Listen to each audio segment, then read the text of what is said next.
Salam damai sejahtera, saudara yang dikasih Tuhan. Seperti biasa, setiap hari Selasa kita menghayati firman Tuhan, salah satu bacaan leksionari ibadah minggu di dalam program pemahaman Alkitab. Saudara, masih dalam Minggu Trinitas, kita akan menghayati bacaan firman Tuhan dari Amsal 8 ayat 1 sampai dengan 4, dilanjutkan ayat 23 sampai dengan 31, di dalam tema menghayati hidup di dalam hikmat. Namun sebelumnya, marilah kita mohon pimpinan kuasa Roh Kudus dalam doa agar kita dimampukan untuk menghayati kebenaran firman Tuhan ini. Kita berdoa. Bapa yang Maha Baik, kami mengucap syukur hari ini kami beroleh kesempatan lagi untuk menghayati kebenaran firman-Mu di dalam program pemahaman Alkitab. Pimpin kami, kuasai kami dengan Roh Kudus-Mu. Kami berserah kepadamu, hanya dalam nama Tuhan kami Yesus Kristus kami berdoa. Amin. Saudara, mari kita mempersiapkan Alkitab kita.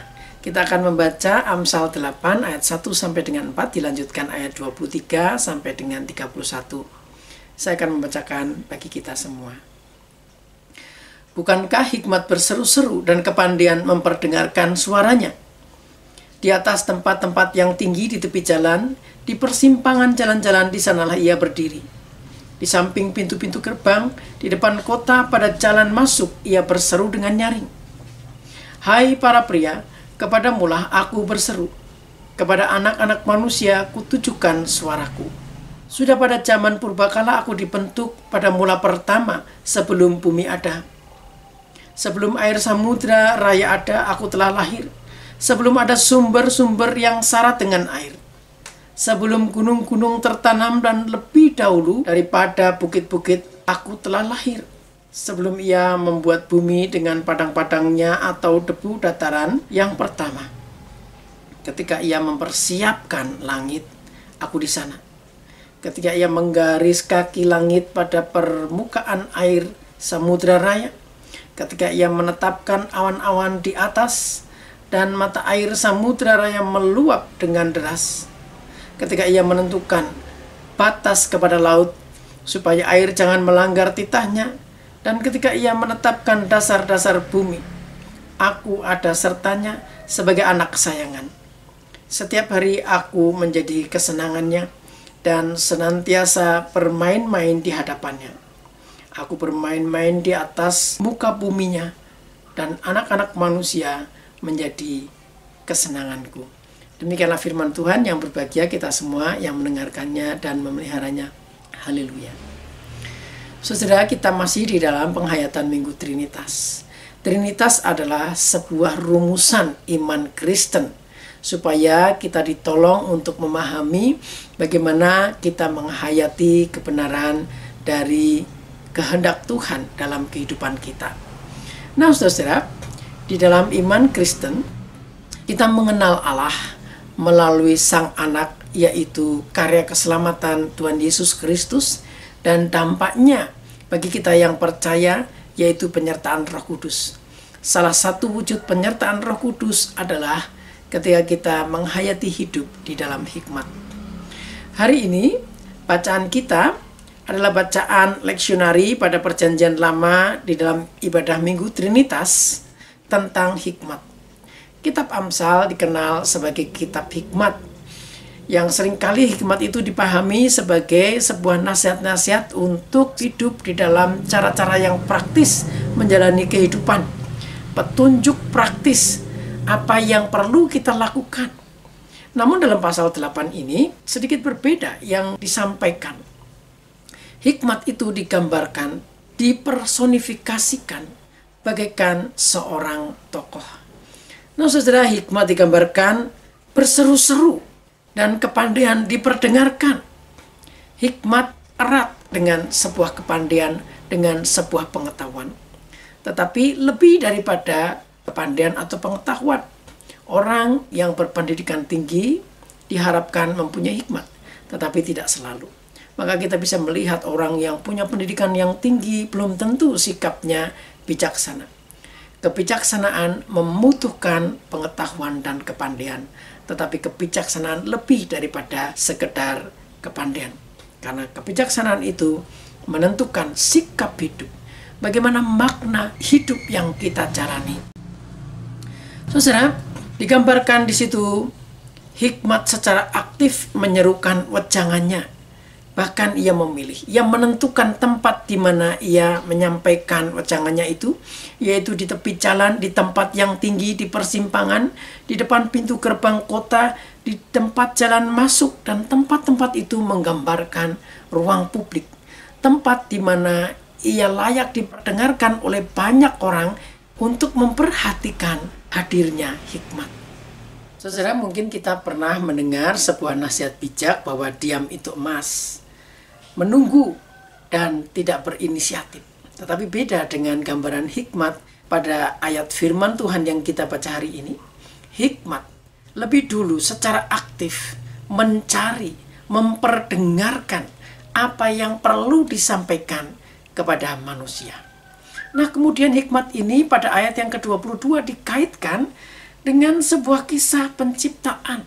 Sejak awal mulanya hikmat itulah yang memulai, yang bekerja.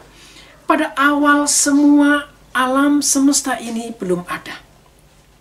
Kisah penciptaan kita mengenalnya di dalam kitab Kejadian pasal yang pertama.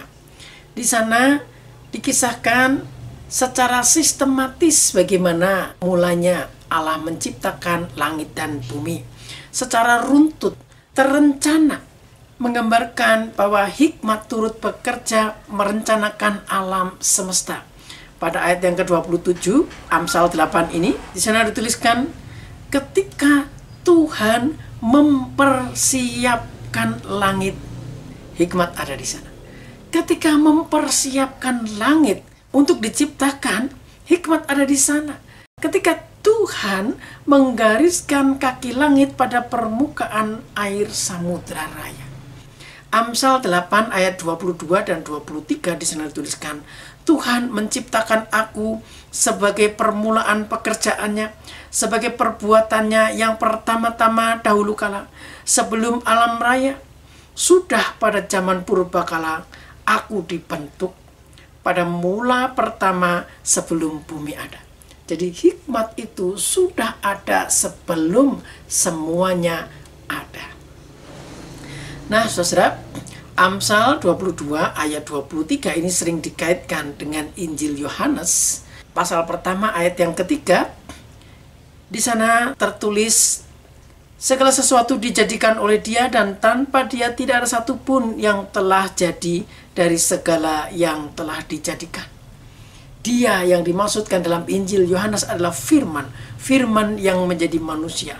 Firman adalah Logos, yaitu Tuhan Yesus Kristus sendiri. Nah, Logos ini dikaitkan dengan logikos, yaitu pikiran, yang kemudian ditafsirkan menjadi hikmat Allah dalam kitab Amsal. Kemudian pada Amsal 8 ayat 30, di sana juga dinyatakan bahwa aku ada sertanya sebagai anak kesayangan. Sang hikmat itu juga dinyatakan sebagai anak kesayangan. Maka muncullah tafsir bahwa hikmat pada Amsal 8 ini yang sejak pada mulanya itu adalah sang firman yang kemudian menjadi manusia, yaitu Yesus Kristus. Nah, saudara, bila Amsal 8 ayat 22 tentang hikmat yang dinyatakan itu dipahami sebagai Kristus. Di sana dituliskan Amsal 8 ayat 22, Tuhan telah menciptakan hikmat. Jadi hikmat itu diciptakan. Apabila hikmat itu adalah Kristus, maka Kristus diciptakan, maka Kristus adalah ciptaan. Ia tidak setara dengan pribadi Allah. Itu adalah pendapat dari teolog Arianus dari Alexandria, Mesir, sekitar tahun 250 sampai dengan 336 Masehi. Sehingga muncullah aliran gereja yang disebut gereja Arianus atau Arianisme, yang menyatakan bahwa Kristus tidak sehakikat dengan Allah. Ia adalah sebuah ciptaan. Namun kemudian pada tahun 325 diadakan konsili gereja yang menolak pendapat Arianus itu. Kalau kita perhatikan kisah penciptaan dalam Kejadian pasal yang pertama, Ketika Allah menciptakan itu menggunakan kata bahasa Ibrani bara. Bara itu diterjemahkan dari ketiadaan menjadi ada. Lalu bagaimana dengan Amsal 8? Kata yang digunakan bukan bara, tetapi kanah. Kanah ini arti sebenarnya adalah membentuk. Jadi bisa dikatakan mengolah sesuatu sehingga menghasilkan sesuatu. Bila itu dimaknai bahwa sang hikmat adalah sebuah bentukan dan itu boleh ditarik kesamaannya sama juga dengan logos yang adalah kata, maka kata-kata memang dibentuk, kata-kata memang direncanakan, kata-kata memang diolah, sehingga sebenarnya tidak menjadi masalah apabila hikmat itu dimaknai sebagai sang sabda. Sabda itu sesungguhnya juga sehakikat dengan yang bersabda. Apa yang dikatakan oleh seorang yang bersabda itu melekat pada pribadi orang yang bersabda. Demikian juga dengan sabda Allah. Allah bersabda, Allah berfirman. Maka firman itu hakikatnya sama dengan Allah. Karena semua yang diciptakan oleh Allah adalah dengan firman. Semua yang diciptakan oleh Allah dengan hikmat. Hikmat siapa? Hikmat Allah. Firman siapa? Firman Allah. Itu sehakikat dengan Allah. Dan hikmat di dalam Amsal ini juga dipersonifikasikan sebagaimana logos. Yesus Kristus itu adalah firman yang menjadi person, yang menjadi manusia. Yesus Kristus juga selain ia adalah Allah, bersifat ilahi, ia juga adalah manusia. Sebagai manusia, ia sama dengan kita sebagaimana seorang ciptaan. Saudara yang dikasih Tuhan, Trinitas adalah rumusan iman Kristen yang dirumuskan oleh para teolog, bapak-bapak gereja. Kita perlu memahaminya. Bagaimana kita menghayati kebenaran firman Tuhan, kitab suci yang kita warisi ini di dalam pemahaman rumusan iman Trinitas itu. Supaya kita boleh menghayati bagaimana kasih Kristus, bagaimana karya penyelamatan Allah di dalam Kristus. Bagaimana kita boleh mengenal Allah sebagai Bapa di dalam Kristus. Bagaimana kita boleh menghayati penyertaan Allah oleh Roh Kudus di dalam Kristus. Namun saudara, kita jangan hanya sebatas berhenti pada pemahaman. Kita perlu menghayatinya dan kita boleh merasakan bagaimana dampak penghayatan iman Trinitas itu dalam kehidupan kita.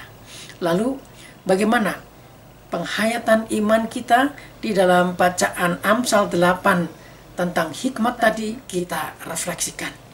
Apabila hikmat itu digambarkan mempunyai inisiatif untuk menyatakan kebenaran. Bahkan hikmat itu sejak mulanya ikut menciptakan dunia, ikut menata untuk memelihara kehidupan bersama. Maka di dalam Kristus gambar Allah dipulihkan di dalam kehidupan kita. Kita pun perlu menghayati hikmat yang turut menciptakan segala yang baik, turut menata kehidupan dan turut memelihara kehidupan. Di dalam hikmat, di dalam pertimbangan, di dalam perencanaan-perencanaan hingga sikap dan keputusan hidup yang baik yang membawa kebaikan untuk kehidupan bersama. Tentu itu adalah wujud dari kasih. Inti dari ajaran Tuhan Yesus Kristus adalah kasih yang terjalin di dalam relasi. Sebab Allah kita juga adalah yang dari sejak semulanya membangun relasi kasih. Allah persekutuan, Allah Bapa, Putra, dan Roh Kudus adalah gambaran penghayatan iman kita yang dari sejak semulanya berelasi dengan baik. Demikian pengantar PA hari ini. Kiranya ini semakin menguatkan iman kita untuk menjalani kehidupan kita. Selamat ber-PA, Tuhan memberkati.